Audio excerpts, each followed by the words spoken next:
ये जो concrete pavement है, तो कंक्रीट पेवमेंट के जो भी क्राइटेरिया है वो आपको कहाँ पे मिलेगा, तो मोर्थ के 600 सेक्शन में अवेलेबल है, वहाँ से आप देख सकते हैं। और उसी के कुछ इंपॉर्टेंट पॉइंट हम यहाँ पे डिस्कस करने वाले हैं। तो पहला जो पॉइंट रहता है वो ड्राई लीन कंक्रीट सीमेंट कंक्रीट सब बेस जो होता है, जो अपना जीएसबी के ऊपर जो लेइंग होने वाला जो लेयर होता है उसको ड्राई लीन सीमेंट कंक्रीट बोलते हैं, डीएलसी। तो इसका टाइप्स देखते हैं, इसका कुछ स्पेसिफिकेशन देखते हैं। तो इसमें जो सीमेंट होता है वो ordinary Portland cement 43 grade, Portland slag cement और पोर्टलैंड पोजुलाना सीमेंट, ये सारे को यूज़ करते हैं। और उसके बाद जो एग्रीगेट ग्रेडेशन फॉर ड्राइलिन कंक्रीट, जो ड्राइलिन कंक्रीट के लिए एग्रीगेट का जो ग्रेडेशन होता है वो यहाँ पे दिया गया है। और ये अपना 26 से कम रहता है, मीन्स 20 का इसमें 20 एग्रीगेट यूज़ होते हैं। 26.50 सीप से 100% पासिंग बता रहा है। तो ये ग्रेडेशन अपन को मेंटेन करना रहता है ड्राई लीन कंक्रीट प्रिपेयर करने के लिए, ठीक है। तो और इसमें देखते हैं सीमेंट कंक्रीट पेमेंट का, any of the following type of cement capable of achieving the design strength may be used with prior approval of the engineer, but preference shall be to use at least the 43 grade और हायर। मतलब यहाँ पे जो भी cement दिया गया है इसमें से कोई भी सीमेंट जो अपना डिज़ाइन स्ट्रेंथ है वो अचीव करने में सक्षम है, मीन्स वो अचीव कर ले रहा है तो अपन यूज़ कर सकते हैं। लेकिन अपन को प्रेफर क्या करना है, 43 ग्रेड या 43 ग्रेड के ऊपर सीमेंट जो होता है उसको यूज़ करने को अपन को यूज़ करना चाहिए, उसको प्रेफर करना चाहिए, ठीक है। उसके बाद cement concrete pavement, cement concrete pavement की अगर बात करें तो सीमेंट कंक्रीट पेवमेंट में जैसे कि यहाँ पे दिया गया है परमिजिबल लिमिट। तो यहाँ पे जो है permissible limit of deleterious substances in fine and coarse aggregate, जो हानिकारक जो ऑर्गेनिक मटेरियल्स होते हैं ये सारे चीज़ जो है वो कितने अमाउंट में अपन यूज़ कर सकते हैं, परमिजिबल लिमिट क्या है इन सभी का, ये सारे यहाँ पे दिया है। जैसे कि कोल एंड लिग्नाइट जो होता है वो अपन को कितना उसमें रहना चाहिए। उसके बाद क्ले लम्प्स जो है कि वो नहीं के बराबर ही रहना चाहिए। उसके बाद material finer than 75 micron ISC वो कितना रहना चाहिए। सॉफ्ट फ्रेगनेंट्स सेल्स टोटल और percentage of all deleterious material excepting mica including SI number 1 and 5 for col 4 6 and 7, SI number 1 and 3 for col 5 only. तो ये सारी चीज़ ये टोटल करके यहाँ पे दिया गया है कि इतना ही परसेंटेज में अपना जो है ये डिलीटेरियस सब्सटेंस रहना चाहिए, है ना। उसके बाद सीमेंट कंक्रीट पेवमेंट के लिए जो है aggregate gradation for pavement quality concrete, जो एग्रीगेट का जो ग्रेडेशन है वो यहाँ पे दिया गया है। ये आपको फॉलो करना रहता है जब सीमेंट कंक्रीट का प्रिपरेशन करेंगे। ये सीप का अरेंजमेंट दिया गया है और उसमें परसेंटेज पासिंग अपने को कितने के कितने बीच में अचीव करना है वो दिया गया है। तो इसको देख के अपन ग्रेडेशन करते हैं। और उसके बाद जो है सीमेंट कंक्रीट पेवमेंट का requirement of preformed seals as per ASTM D2628। तो जब भी यहाँ पे टेंसाइल स्ट्रेंथ जो है मिनिमम 13.8 MPa रहना चाहिए, है ना। उसके बाद elongation at break hardness type of durometer. उसके बाद oven ageing 70 hour 200 degree Celsius, tensile strength loss elongation loss hardness, ये सारे इसमें टेस्ट है जो कि क्वालिटी कंट्रोल पे आता है। ये सारे अपन को मेंटेन करना रहता है ना। उसके बाद सीमेंट कंक्रीट पेवमेंट का और भी क्या है, time of test between 24 hour and 7 days after the construction of the slab और until the slab is first use by vehicles. तो इसमें जो है स्पेसिफाइड वैल्यू जो है रिक्वायरमेंट टेक्सचर डेप्थ जो है चेक करते हैं। इसमें जो टेक्सचरिंग किया जाता है वो टेक्सचरिंग डेप्थ जो है यहाँ पे दिया गया है एन एवरेज ऑफ 5 मेजरमेंट, है ना। ये 1 mm रहना चाहिए अपने को, प्लस माइनस 0.25 चलेगा। टॉलरेंस लेवल इसमें दिया गया है। तो ये सारे 6 वीक में चेक करेंगे तो कितना रहना चाहिए।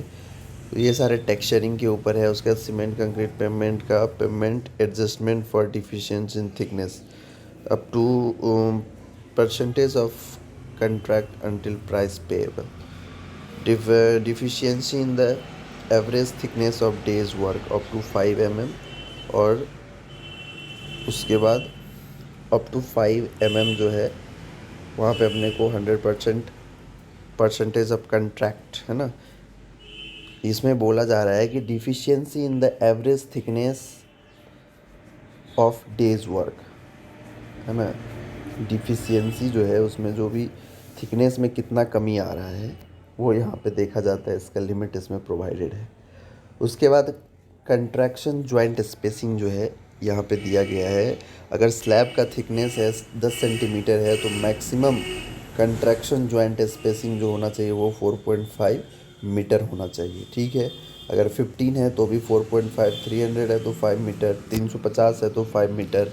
उसके बाद रेनफोर्स स्लैब है अगर, तो वहाँ पे अगर 10 सेंटीमीटर का थिकनेस है तो वहाँ पे 7.5 मीटर का रहना चाहिए स्पेसिंग कंट्रैक्शन जॉइंट के लिए। उसके बाद 150 है अगर, मीन्स 15 सेंटीमीटर है तो वहाँ पे 13 मीटर पे रहना चाहिए है ना। उसके बाद weight of reinforcement in welded fabric for reinforce payment, यहाँ पे इसका वेट भी दिया है, कितना वेट का रेनफोर्समेंट उसमें डालना है।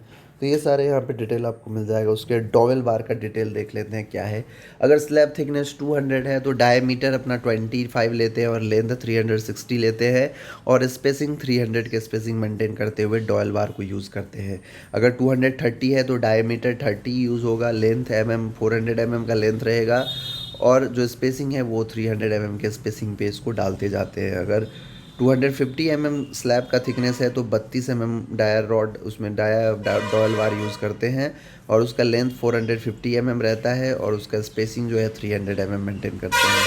उसके बाद अगर 280 का है थिकनेस स्लैब का तो उसमें 36 डायर वार यूज़ करते हैं डॉयल वार। उसके बाद उसका जो लेंथ होता है 450 और स्पेसिंग 300। अगर 300 का स्लैब है तो उसमें 38 का डाया बार यूज़ होता है डॉवेल के लिए और उसका लेंथ 500 होता है और स्पेसिंग जो है वो 300 रहता है। अगर 350 है तो वहाँ भी 38 डाया बार यूज़ होता है और उसका भी लेंथ 500 होता है और स्पेसिंग 300 रहता है, ठीक है।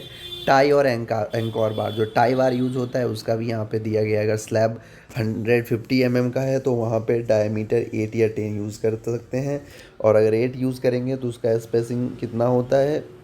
और अगर हम प्लेन है, मतलब प्लेन और डिफॉर्म्ड जो रहता है, डिफॉर्म्ड बार और प्लेन बार में क्या रहता है कि जिसमें प्लेन रहता है उसमें कोई टेक्सचरिंग नहीं रहता है, उसमें कोई पिच नहीं बनाया रहता है तो उसको प्लेन बार बोलते हैं। और डिफॉर्म्ड बार रहता है तो उसका जो स्पेसिंग है वो अलग रहता है। तो ये सारे दिया गया है इसमें है ना। अगर 200 का थिकनेस है तो वहाँ पे 10-12 यूज़ करेंगे है ना, 12-16। तो ये सारे डिटेल्स इसमें दिए गए हैं, ठीक है। और ये डॉवेल बार का जो नोट है ये नोट पढ़ लेते हैं। The value given are general guidance field performed under heavy load pavement prevalent in India will be the most appropriate guide. Dowel bar are not satisfactory for slab of a small thickness and shall not be provided for slab less than 200 thickness. 200 thickness से कम का slab के लिए dowel बार use नहीं कर सकते हैं, ये बताया जा रहा है, ठीक है। तो ये सारी चीज़ है। उसके बाद अगर quality control for road work देखा जाए तो यहाँ पे क्वालिटी कंट्रोल का कुछ चीज़ दिए हैं, इनको भी अपन देख लेते हैं। Quality control for alignment level and surface regulation. तो ये तो आप सबको हम ये बता दें कि सर्व ग्रेड है तो उसका जो लेवल डिफरेंस है उसमें ±20 रहना चाहिए।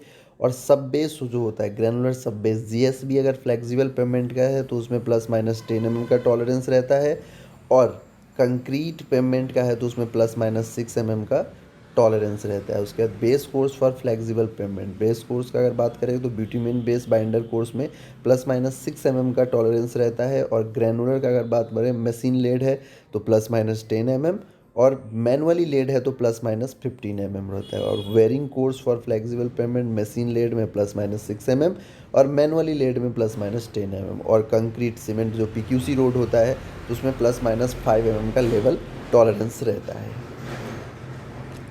उसके बाद यहाँ पे सारे क्वालिटी कंट्रोल का दिया गया है ना। During construction quality control test जो कि मेन टेस्टेज है और इनका फ्रीक्वेंसी है कि कितने फ्रीक्वेंसी 1 टेस्ट पर 400 क्यूबिक मीटर। अगर 400 क्यूबिक मटेरियल यूज़ हो जा रहा है तो उसमें अपन को एक ग्रेडेशन टेस्ट करना रहता है, एक एटरबर्ग लिमिट करना रहता है और moisture content prior to compaction करना रहता है। और जो डेंसिटी ऑफ कंपैक्टेड लेयर है वो 1000 स्क्वायर मीटर में, 1000 स्क्वायर मीटर में अगर काम हो जाएगा तो वहाँ के लिए एक density of compacted layer FDD check करना रहता है। और जो डिलीटेरियस कंटेंट्स कंस्टिट्यूएंट है उसके लिए एज रिक्वायर्ड, और CBR भी एज रिक्वायर्ड। तो इसमें डिफरेंट सारे टेस्ट के दिए गए हैं कि किस चीज़ में कितना टेस्ट करना है और क्या सब टेस्ट करना है। तो ये सब आप सब इसको देखिए। और ये टेस्ट तो इसमें यहाँ पे टेस्ट के जो भी डिटेल्स हैं वो दिए गए हैं, लेकिन टेस्ट कैसे परफॉर्म होता है वो तो यहाँ पे नहीं है। पर जो टेस्ट का जो क्राइटेरिया है वो सारे इसमें दिए गए हैं। तो इसको देख के आप समझ सकते हैं तो किस लेयर के लिए, किस मटेरियल के लिए कौन सा टेस्ट होता है, ये सारी चीज़ आप देख सकते हैं। ठीक है, तो ये सारी चीज़ यहाँ पे मेंशन है ना। और आपको अगर इसका PDF चाहिए तो कांटेक्ट करिए हमसे, तो हम इसका PDF भी आपको सेंड कर देंगे। ठीक है ना। तो ये सारे था इसमें, इतने हैं। इसमें अगर कोई भी आपको डाउट या कोई भी प्रॉब्लम आ रहा है तो हमसे कंसल्ट करिए, तो हम उस चीज़ को क्लियर करेंगे। Thank you very much.